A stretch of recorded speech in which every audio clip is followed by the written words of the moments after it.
Hi everyone, welcome back to my channel, and I want to talk about my August reads. So I put this on Instagram and it's chapter close August reads. I want to talk about, I read more books in August. I have a goal on my Goodreads that I want to read 150 books and I've been kind of behind.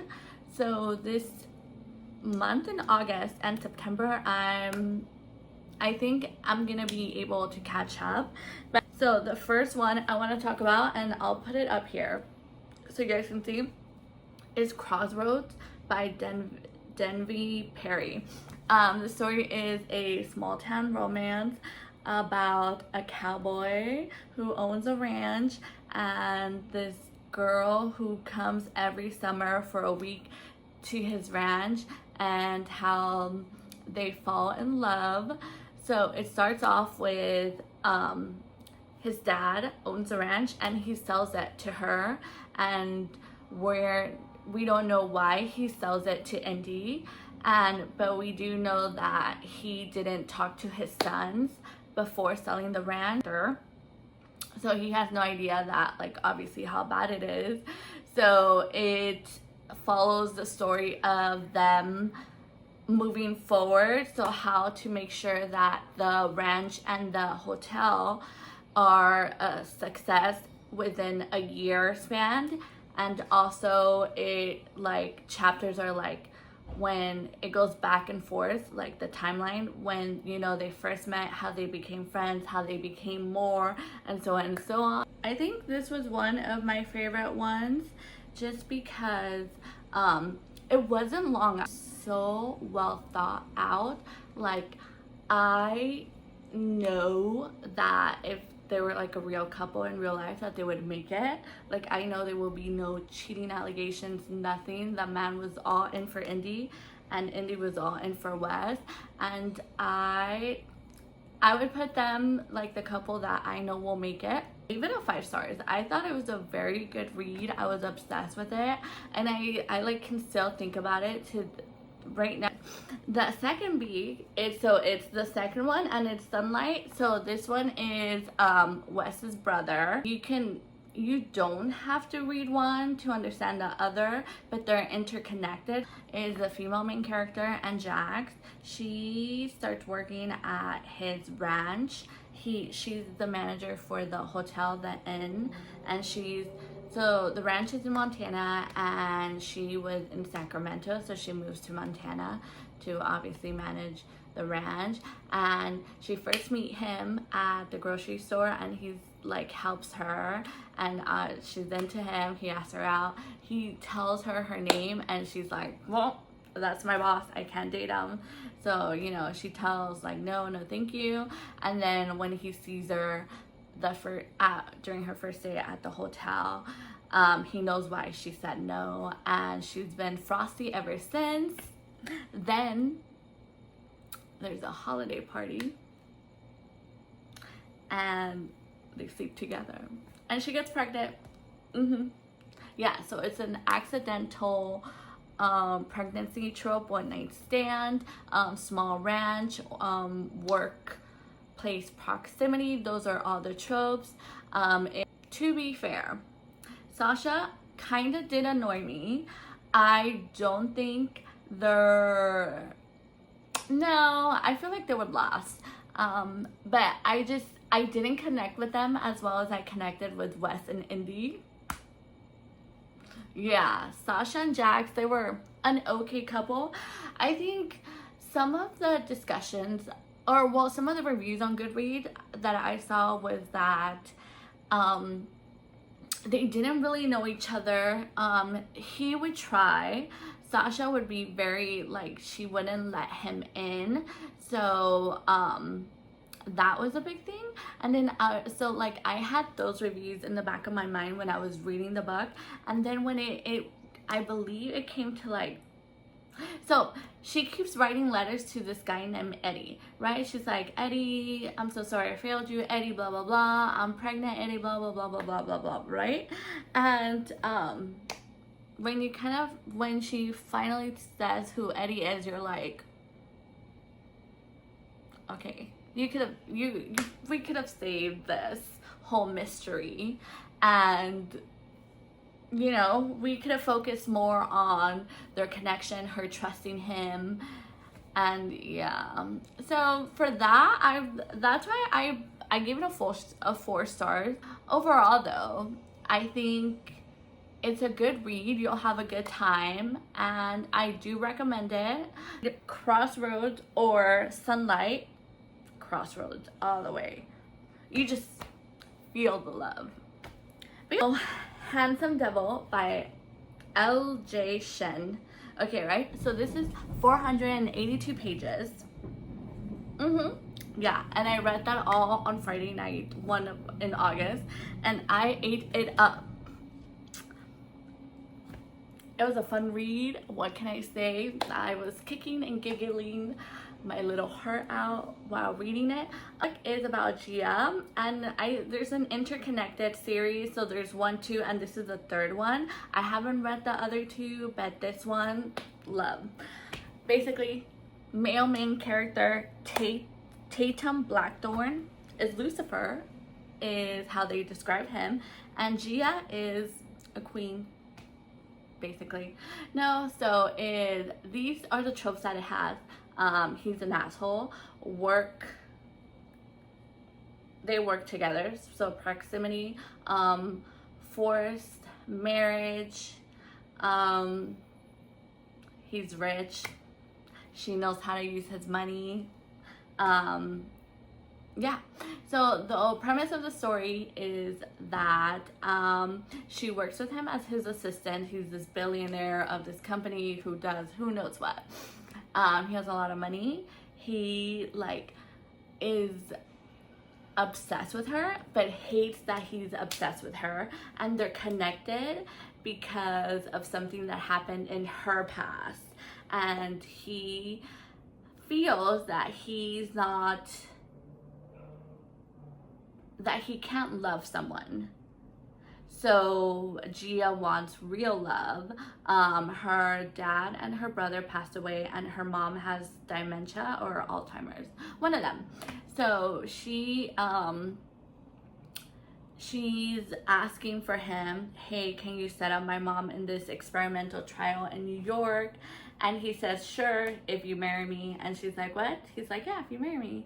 So yeah, that's how he gets her to marry him. Does so many acts of service that you know that he loves her, but he can't say he loves her. He just says that what happened to him in his past, he's not able to love someone, but you know he loves her, and she knows it too, but she kind of feels that it's not genuine, that it's just his obsession with her. But no, that man was down bad. My favorite part is that when she's mad at him, she spends his money, and she donates money. She feeds the shelter. She spends his money. He lets her spend it.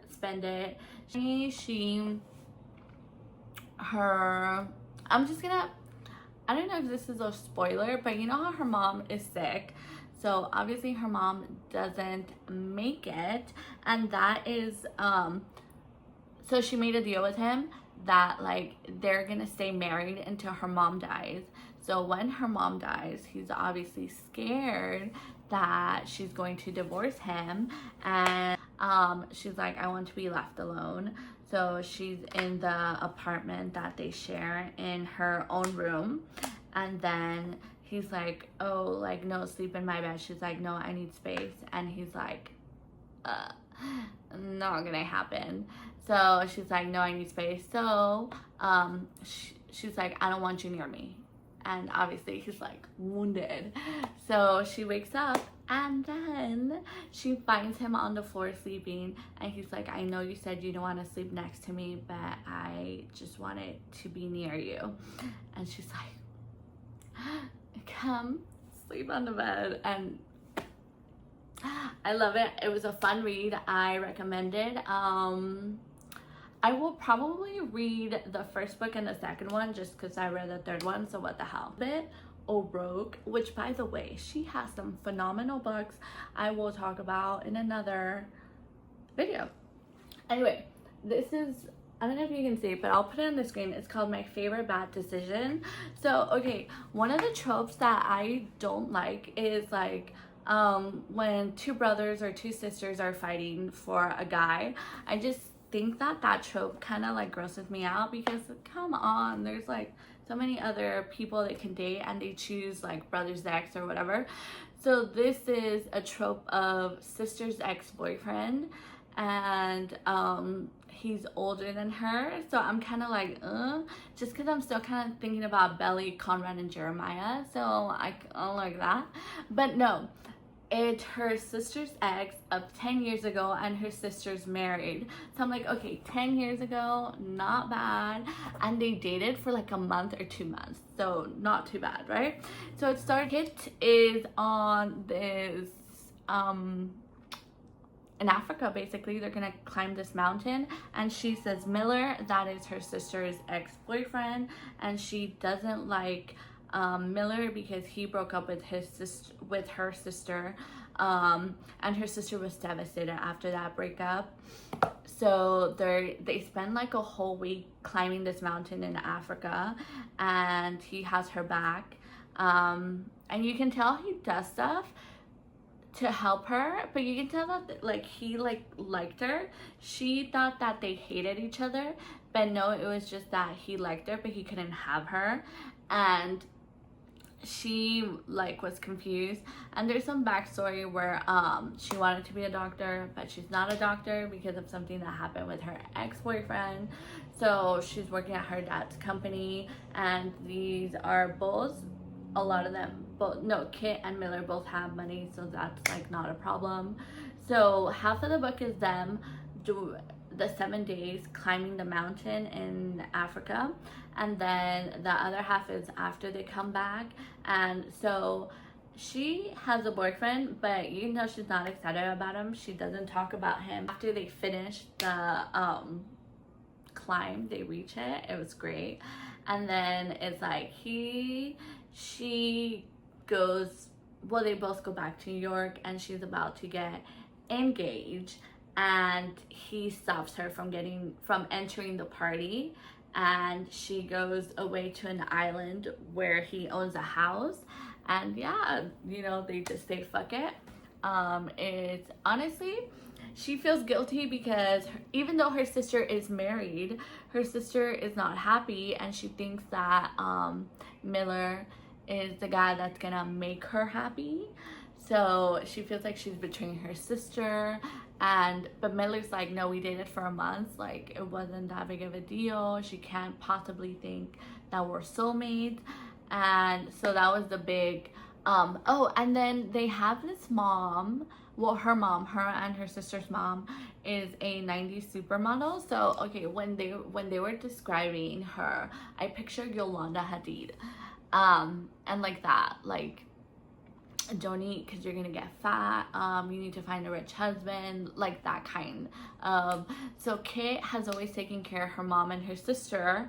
I think Elizabeth does a great way of, because you get the feeling that you want to hate the sister because she's standing in the way, but it's the total opposite. Like, her sister is wonderful too, so you're kind of like but honestly, the mom's the problem, and the mom had a boyfriend who would hit the mom until Kit like beat him up and stuff.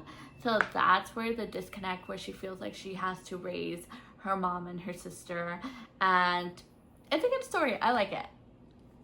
Yeah, about her sister, and it's my favorite last cause. I will put it here, and it is 346 pages. Maureen and her stepbrother Charlie. Yeah, when I read the blur, I was like, ew, stepbrother, right? Like, I kind of don't like that. But no, his dad and the supermodel, her mom, got married when they were 22, so they didn't grow up together. So yeah, there was nothing gross about that.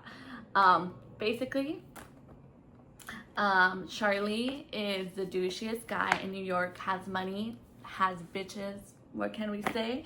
Maureen is married to a douchebag named Harvey who can kiss our ass. Yeah. Anyway, so they have like a monthly dinner. He hasn't been showing up to the monthly or weekly dinner, and so they send Maureen to go look like what's going on. So he finds his apartment dirty, messy, and she's like, what's going on? He doesn't want to tell her. So she's like, I need to stay in your apartment because it's mine's getting fumigated. He's like, well, where's your husband? And she's like, oh, he's out of town for work, business. So he's like, okay, sure, but you can't interfere with the girls I bring home. So she does interfere, and he's like, his drinking is really out of control. So one shows her a letter. His mom died, and he left him a mansion in South Carolina, and she wants him to renew it or remodel it, and so he can get back to his roots. And he's like, yeah, I'm not gonna do that, I'm gonna sell it, a developer wants to buy it. And she's like, no, we should go look at it. So they go to South Carolina. That's where most of the story takes place, in South Carolina, remodeling the mansion. And yeah, you can tell that there's always been like a flirty, they've never crossed the line, but there's always been tension there. And he has been the only one to stand up to defend her against her husband, who's a dick. She has always wanted to have a family just because her mom has been married multiple times and it's just never been good. She does have a trust fund from Kit's dad. So they're half sisters, but they're like this. So yeah, it's a beautiful story. I love it. If I had to pick one between the first or the second one, I picked the step sibling. I am so obsessed with that, if I'm being honest. The tropes are step siblings, remodeling a house. It kind of has like a ghost aspect, but not. Yeah, it's not a big deal. It's cute. They like each other. Before anything happens, she asks for a divorce. She has 2 dogs that she like treats like her children. The husband's a total douche, does not like them. So while she's in South Carolina, she leaves the dogs with someone to take care of them, and the husband wants her back because he's gonna have a dinner. So she like is in charge of the dinners and stuff, and she's like, yeah, I'm not gonna make it. So he picks up the dogs, and he doesn't even like the dogs. So she calls and it's like, why did you pick up the dogs? He's like, you're an irresponsible mom, maybe that's why you're not having kids, because you're gallivanting with probably fucking your stepbrother. And she's like, no. So he took the dogs and he gave the dogs to his nieces, and the little girl is very nice, but the boy is like evil, so he would hit the dog. So that's kind of what she's like, no. But then she doesn't want to take away the dog. So when she gets that call, the stepbrother Charlie is at a bar, and he calls her like, hey, what's going on? And she's like, he took the dogs. He's like, what? She's like, Harvey took the dogs and gave them away. He's like, I'll call you back. So he doesn't come home, and she's like, oh, he's probably fucking someone, and she's upset about that, but mostly about her dog. So like midday, she sees a car go, and a car come to the mansion and open the dog, and then 2 dogs walk in, and those are her dogs. And yeah, he went to go pick up the dogs from the husband. So I forgot to mention, when she ends the call and he says, I have the dogs, I gave them to me. He said, why would you do that? I want a divorce. So divorce is set in motion. And yeah, so he brings the dogs for her, and he says, yeah, I had help, your stepdad got him Henry help me get a jet to get them for you. And she's like, why would he do that? He's like, because he loves you. Tells him, and it's this whole thing. Yeah, but that is one of my favorite parts, and their love just developed. I know they're gonna make it. She gets pregnant from him because turns out her husband's the one that's infertile, but he made it believe that it was her. So yeah, it was a good read. 5 out of 5. 5 out of 5 stars. I recommend it. And yeah, and that's all the books I read. I will put them up here, and then thank you for watching this.